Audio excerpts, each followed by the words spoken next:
real newspaper, which some people don't realise. It's a real 32-page newspaper, and it comes out quarterly, and it's basically a platform to share all the good things happening in the world, things that we don't necessarily hear about.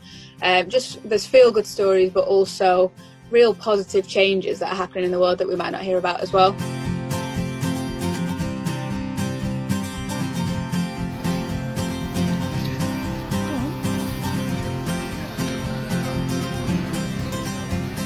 Two things that I noticed were impacting my mental health in a negative way were the news and social media. I think it was the sort of bombardment of that. I just thought, if there's something I can do to sort of shift this slightly and just turn it on its head a little bit.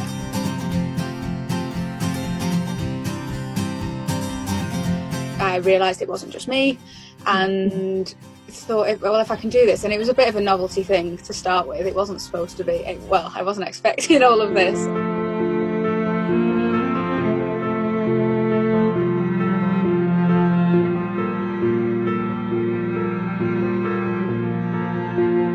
It was trying to find the good in humanity and the good in people in really awful times.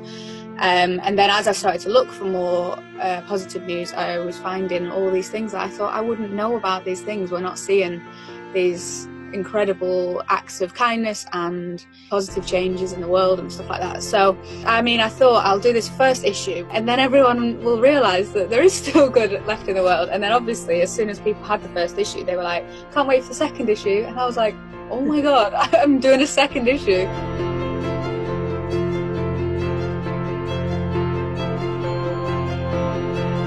Sort of thought, I can't put a happy newspaper out now, like when this has happened, and sort of come in like, no, don't worry everyone, everything's sunshine and rainbows, because it's obviously not.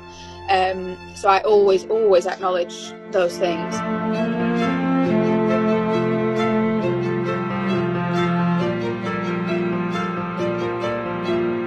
Around the Manchester, we had a teacher from one of the schools there who messaged and said, please can we get some happy newspapers, because the children are all distraught because they'd lost some of the students. And actually more recently we had a teacher from the Christchurch school in New Zealand who messaged and said, the children are incredible and so strong, but we're all just in, like, we don't know what to do, and we want to cover the walls in happy news stories, stuff like that.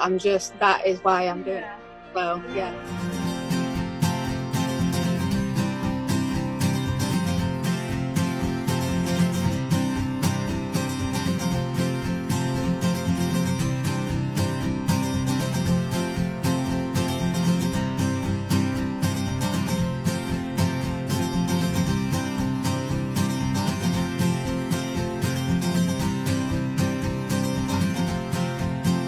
I don't want to sort of take away from the real newspaper. It's like an unwritten rule that people pass it on to like their neighbour or their grandma, or leave it in like a doctor's waiting room or something.